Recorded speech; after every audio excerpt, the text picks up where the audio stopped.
नमस्कार दोस्तों अगर आप भी सनराइजर्स हैदराबाद और गुजरात टाइटंस के बीच खेले गए टाटा आईपीएल के 19वें एवं सबसे रोमांचक महामुकाबले को देखने के बाद खुश हैं तो हमारी इस वीडियो को एक लाइक जरूर कीजिए। आज हमारी इस वीडियो का लाइक टारगेट सिर्फ 400 लाइक है, तो दिल से लाइक करना नहीं भूलिए। दोस्तों, आईपीएल के 19वां एवं सबसे रोमांचक सांसों को रोक देने वाला महामुकाबला आज टाटा आईपीएल के इतिहास की दो सबसे खतरनाक टीमों के बीच खेला गया, जहां पर आज शुभमन गिल की कप्तानी वाली गुजरात टाइटंस के सामने पैट कॉमिंस की कप्तानी वाली सनराइजर्स हैदराबाद की team Rajiv Gandhi international stadium Hyderabad के होम ग्राउंड पर मौजूद थी। सिक्का उछाला गया तो टॉस जीतकर गुजरात के कप्तान शुभमन गिल ने गेंदबाजी करने का फैसला किया। वहीं इस मुकाबले में हैदराबाद की टीम को पहले बल्लेबाजी करने का मौका मिला। हैदराबाद की तरफ से पारी की शुरुआत करने के लिए उनके दो विस्फोटक बल्लेबाज अभिषेक शर्मा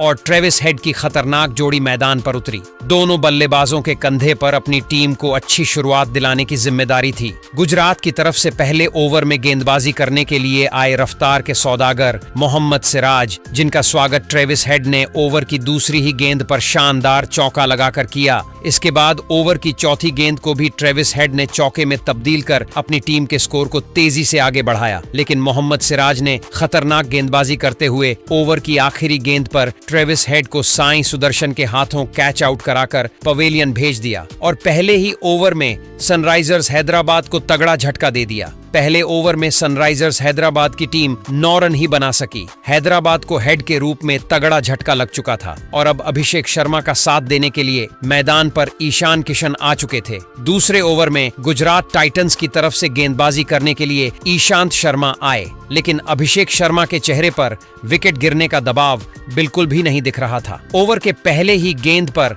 अभिषेक ने जबरदस्त चौका लगाते हुए टीम के स्कोर को तेजी से आगे बढ़ाया। इसके बाद भी अभिषेक शर्मा का बल्ला रुकने का नाम नहीं लिया और ओवर की तीसरी गेंद को चौके में तब्दील कर ईशांत शर्मा की धज्जियां उड़ा डाली। ओवर की आखिरी गेंद पर ईशान किशन ने दौड़कर 2 रन पूरा किया। दोनों बल्लेबाजों ने मिलकर ईशांत शर्मा के इस ओवर से 11 रन जोड़ते हुए 2 ओवर में अपनी टीम के स्कोर को 20 रनों तक पहुंचा दिया। तीसरे ओवर में शुभमन गिल ने एक बार फिर से मोहम्मद सिराज पर भरोसा जताते हुए गेंद को उनके हाथों में थमाया। इस बार सिराज ने खतरनाक गेंदबाजी करते हुए दोनों बल्लेबाजों के होश उड़ा दिए। अभिषेक शर्मा को सिराज की गेंद बिल्कुल भी समझ में नहीं आ रही थी। एक रन बनाना उनके लिए काफी मुश्किल हो रहा था, लेकिन ओवर की आखिरी गेंद पर अभिषेक ने चौका लगाते हुए 3 ओवर में सनराइजर्स हैदराबाद के स्कोर को 24 रनों तक पहुंचा दिया। गुजरात की तरफ से चौथे ओवर में गेंदबाजी करने के लिए फिर से ईशांत शर्मा आए। इस बार ईशान किशन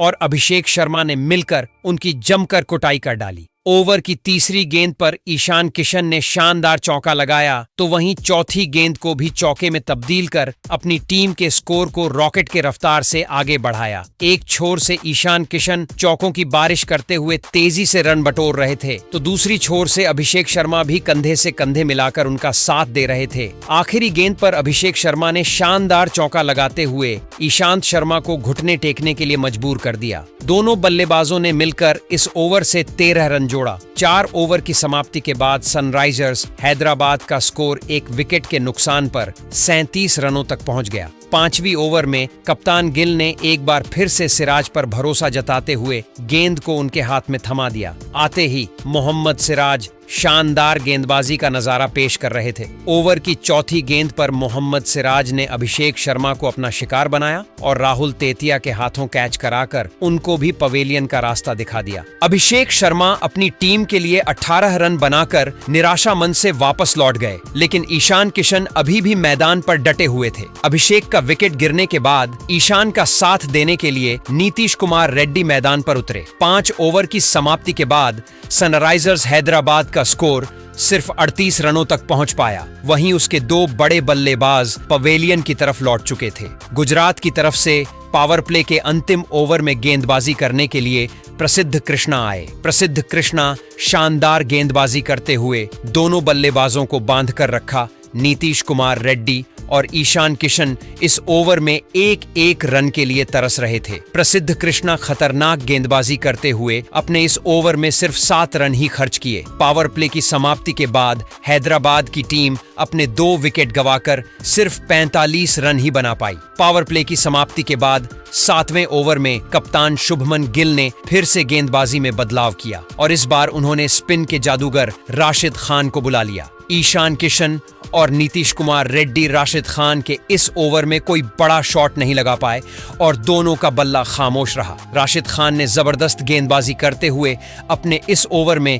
सिर्फ 4 रन देकर हैदराबाद के स्कोर पर एक बार फिर से ब्रेक लगा दिया। 7 ओवर की समाप्ति के बाद हैदराबाद की टीम 50 रनों के आंकड़े तक भी नहीं पहुंच पाई। 8वें ओवर में गेंदबाजी करने के लिए फिर से प्रसिद्ध कृष्णा आए, जहां उन्होंने दूसरी गेंद पर ईशान किशन को आउट करके हैदराबाद को तीसरा झटका दे दिया। ईशान किशन 17 रन बनाकर निराश मन से वापस लौट गए। अब नीतीश कुमार रेड्डी का साथ देने के लिए हेनरिक क्लासन मैदान पर आ चुके थे। 8 ओवर की समाप्ति के बाद हैदराबाद का स्कोर 3 विकेट के नुकसान पर 52 रनों तक पहुंच गया। 9वें ओवर में राशिद खान ने शानदार गेंदबाजी करते हुए सिर्फ 6 रन दिए। इसके बाद 10वें ओवर में गिल ने फिर से गेंदबाजी में बदलाव किया और इस बार साई किशोर को बुला लिया। इस ओवर में भी दोनों बल्लेबाज कुछ खास नहीं कर पाए। 10 ओवर की समाप्ति के बाद हैदराबाद सिर्फ 64 रन बना पाई। 11वें ओवर में एक बार फिर से गेंदबाजी करने के लिए आए राशिद खान इस बार नीतीश कुमार रेड्डी ने उनकी तगड़ी कुटाई कर डाली। ओवर की पहली गेंद पर शानदार चौका लगाते हुए नीतीश ने अपनी टीम के स्कोर को तेजी से आगे बढ़ाया, तो वहीं तीसरी गेंद को भी उन्होंने चौके में तब्दील कर दिया। नीतीश कुमार रेड्डी ने 2 चौके की मदद से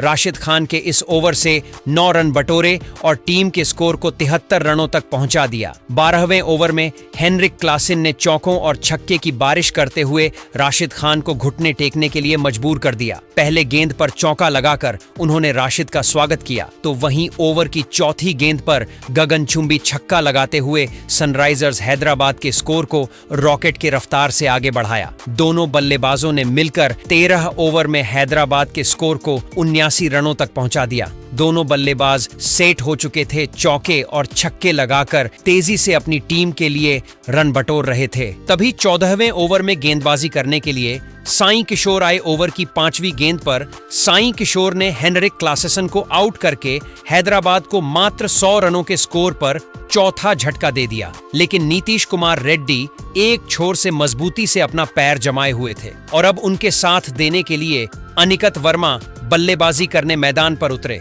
लेकिन 16वें ओवर में नीतीश कुमार रेड्डी जल्दबाजी कर बैठे और अपना विकेट साई किशोर को दे दिया और अब अनिकेत वर्मा का साथ देने के लिए कामिंदु मेंडिस मैदान पर आ चुके थे। लेकिन साई किशोर की खतरनाक गेंदबाजी के सामने दोनों बल्लेबाज नतमस्तक होते हुए दिखाई दे रहे थे। साई किशोर ने अपने इस ओवर से सिर्फ 3 रन ही खर्च किया। 16 ओवर की समाप्ति के बाद हैदराबाद की टीम सिर्फ 108 रन ही बना पाई। इसके बाद 17वें ओवर में गेंदबाजी करने के लिए आए प्रसिद्ध कृष्णा की गेंदों पर अनिकेत वर्मा ने 2 शानदार चौका लगाते हुए अपनी टीम के स्कोर को तेजी से आगे बढ़ाने का प्रयास किया। लेकिन ओवर की आखिरी गेंद पर प्रसिद्ध कृष्णा ने कामिंदु मेंडिस का विकेट गिराकर हैदराबाद की कमर तोड़ डाली। अब बल्लेबाजी करने के लिए खुद हैदराबाद के कप्तान पैट कमिंस मैदान पर उतरे। आते ही उन्होंने शानदार चौका लगाकर तेजी से रन बटोरा। देखते ही देखते हैं मुकाबला 20वें ओवर में जा पहुंचा और अंत में पैट कमिंस मोहम्मद शमी ने चौकों और छक्के की बारिश करते हुए हैदराबाद की टीम को सम्मानजनक स्कोर तक पहुंचाया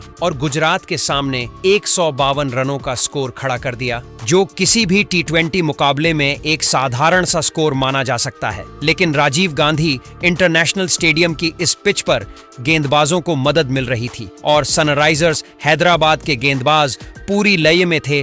कप्तान शुभमन गिल और साई सुदर्शन पारी की शुरुआत करने उतरे, लेकिन एसआरएच के तेज गेंदबाजों ने शुरुआत से ही दबाव बनाना शुरू कर दिया। पहले 2 ओवरों में मोहम्मद शमी और पैट कमिंस ने मिलकर केवल 8 रन ही दिए। हर गेंद पर सटीक लाइन और लेंथ कोई डील नहीं। बल्लेबाजों को रन निकालना भारी लग रहा था। फिर आया तीसरा ओवर, गेंद शमी के हाथ में थी और सामने थे साई सुदर्शन। शमी ने तेज गति से एक शॉट ऑफ लेंथ गेंद फेंकी सुदर्शन ने स्क्वायर लेग की दिशा में उठाकर खेलने की कोशिश की, लेकिन टाइमिंग नहीं बनी। गेंद हवा में गई और फील्डर अनिकेत वर्मा ने बिल्कुल सही जगह खड़े होकर आसान सा कैच लपक लिया। साईं सुदर्शन 9 गेंदों में सिर्फ 5 रन बनाकर पवेलियन लौट गए। हैदराबाद को पहली सफलता मिल चुकी थी। इसके बाद क्रीज पर आए जोस बटलर, एक ऐसा नाम जो अकेले दम पर मैच का रुख पलट सकता है। लेकिन कप्तान पैट कमिंस ने एक बार फिर अपनी गेंदबाजी से कमाल कर दिया। अगला ओवर लेकर आए कमिंस और ओवर की शुरुआत में ही उन्होंने बटलर को चलता कर दिया।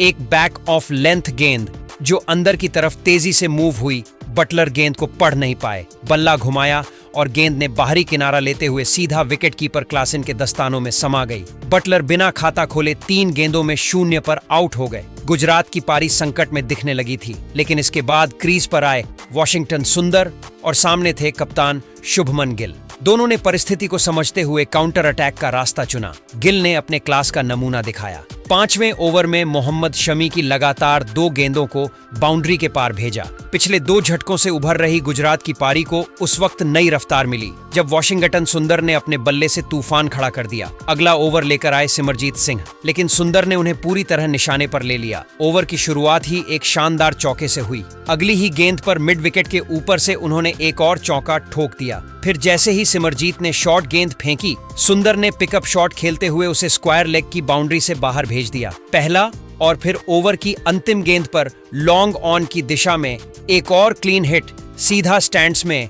ओवर में कुल 20 रन आए और गुजरात की पारी को जैसे एक नई जान मिल गई। अब पावर प्ले के बाद स्कोर था 48 रन पर 2 विकेट। शुरुआती झटकों के बावजूद अब गुजरात की पारी मजबूती से आगे बढ़ रही थी। शुभमन गिल, जो अब तक संयम से खेल रहे थे, सुंदर के आक्रमण से प्रेरित होकर खुद भी हाथ खोलने लगे। इन दोनों बल्लेबाजों की जोड़ी ने हैदराबाद के गेंदबाजों पर दबाव बनाना शुरू कर दिया। हर ओवर में कम से कम 1 बाउंड्री देखने को मिल रही थी। इस जोड़ी ने मिलकर 50 रनों की साझेदारी पूरी की, वो भी केवल कुछ ही ओवरों में।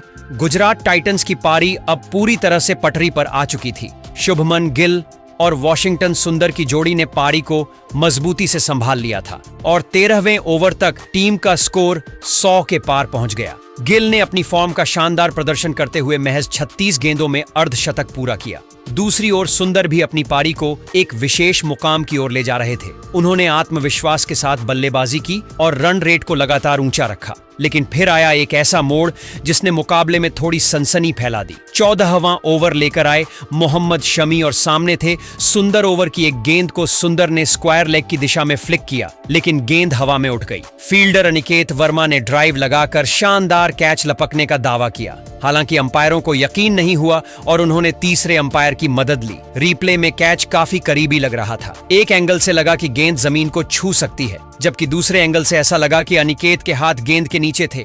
काफी विचार विमर्श के बाद थर्ड अंपायर ने इसे आउट करार दिया। हालांकि दर्शकों और सुंदर के चेहरे पर हल्की नाराजगी साफ झलक रही थी, क्योंकि सुंदर सिर्फ 1 रन से अपना अर्धशतक चूक गए। 29 गेंदों पर 49 रन की शानदार पारी खेलकर वो लौटे। सुंदर के आउट होते ही बतौर इंपैक्ट प्लेयर शेरफैन रदरफोर्ड मैदान पर आए और आते ही तूफानी अंदाज में अपनी उपस्थिति दर्ज कराई। पहली ही गेंद पर उन्होंने चौका जड़ दिया। इसे गुजरात के डगआउट में फिर से जोश भर गया। फिर आया पारी का 15वां ओवर, जो लेकर आए अभिषेक शर्मा, लेकिन रदरफोर्ड ने उन्हें बुरी तरह निशाने पर ले लिया। लगातार 4 गेंदों पर 4 शानदार चौके, एक मिड ऑन के ऊपर से दूसरा पॉइंट की दिशा में, तीसरा स्क्वायर लेग पर और चौथा कवर ड्राइव के जरिए इस ओवर में कुल 18 रन आए और मैच लगभग गुजरात की मुट्ठी में आ गया। अब आखिरी 5 ओवरों में गुजरात को केवल 23 रन चाहिए थे और उनके पास सेठ बल्लेबाज गिल और आक्रामक रदरफोर्ड थे। ऐसे में गेंदबाजों के लिए कोई चमत्कार ही बचा सकता था। गुजरात ने 152 रन के लक्ष्य को आसानी से हासिल कर लिया। शुभमन गिल की कप्तानी पारी